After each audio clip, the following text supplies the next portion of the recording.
ሰላም እንዴት ነህ አንተ ሌባ ጠንቋይ? ከ3 ወር በፊት ትዝ ካለ አንተ ጋር መጥቼ 50 ሺህ ብር በልተከኝ ከዛም በጎረቤቴ በከባዱ አስደብድበከኝ ያልኩን ሳታሳካልኝ ቀርተ ነበር። ለዛ ነው እንደሌሎቹ በርሶ መጀን አባታችን ምናምን ያላልኩ። ነገር ግን በቃ አሁን ሁሉን ነገር እንርሳውና ዛሬ አንድ ነገር እንድታረግልኝ እፈልጋለሁ። ግን እንዴት ልመንህ?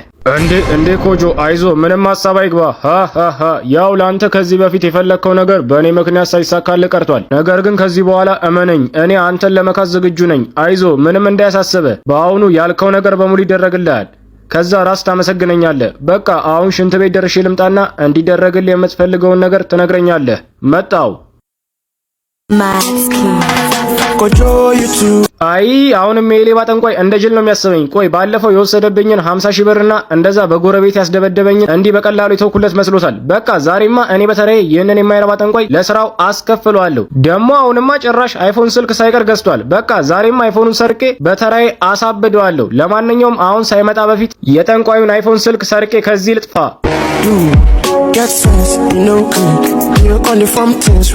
አንተ ኮጆ እንዴ ስልኬን ይዘህ ወዴት ልትሄድ ነው? ውይ በቃ አንተ የማትረባ ጠንቋይ፣ የኔና ያንተ ጉዳይ እዚህ ጋር ማብቃት አለበት። በቃ ስልክህንም የሰረኩ ባለፈው እኔም በጣም ስላከሰርከኝ ለኔ ማካካሻ ይሆናል ብዬ ነው። ስለዚህ ከዚህ በኋላ ስልክ አለኝ ብለህ እኔ ጋር ድረሽ እንዳትል። ኮጆ አዝናለሁ። ከሄድክ ይህንን ቦክሰርህን ስላስደገምኩበት አቃጥሏለሁ። ከዛም አንተ አብደህ ትቀራለህ። አሁን ምርጫው አንተ ነው። ትዝ አለህ አይደል? ባለፈው ያሰብከው እንዲሳካ ብዬ ቦክሰርን የተቀበልኩ።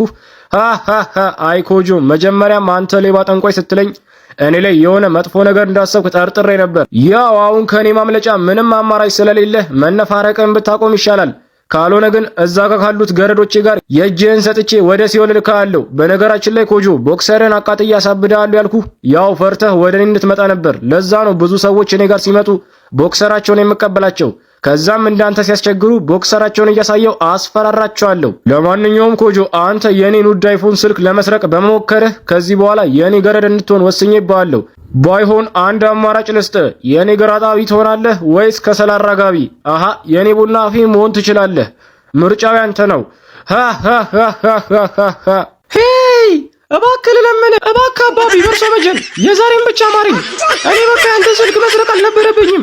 እባክህ እኔ አንተ ገረድ መሆን አልፈልግም። እባክህ ተወኝ፣ እባክህ ልቀቀኝ።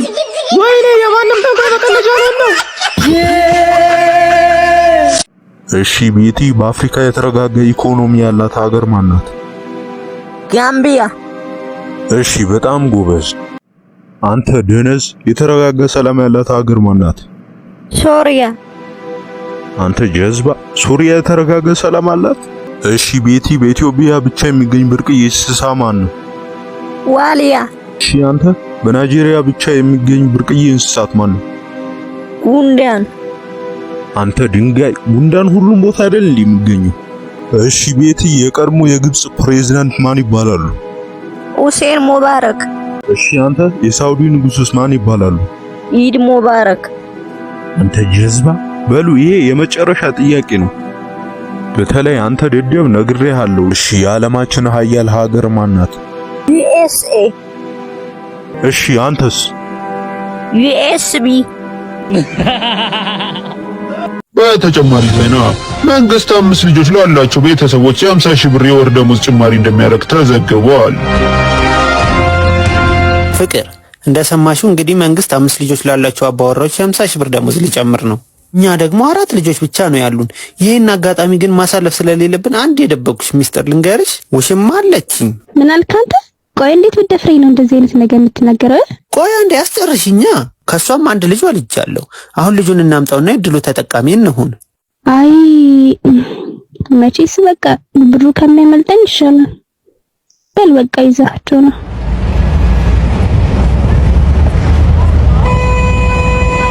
አይ ልጅ ደሞ እኮ ቁርጥ እኔን ነው የምትመስለው። ሰርቀው ያደረጉት ያጋልጣል የሚባለው ለካ ይሄ ነው።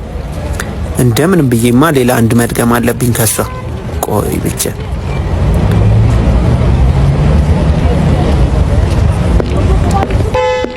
እንዴ 3ቱ ልጆችስ? ሰውዬ አንተ ብቻ አይደለም እኮ ዜናውን የሰማው። ማለት ያው በቃ እነሱም አባቶቻቸው መተው ወስደዋቸዋል።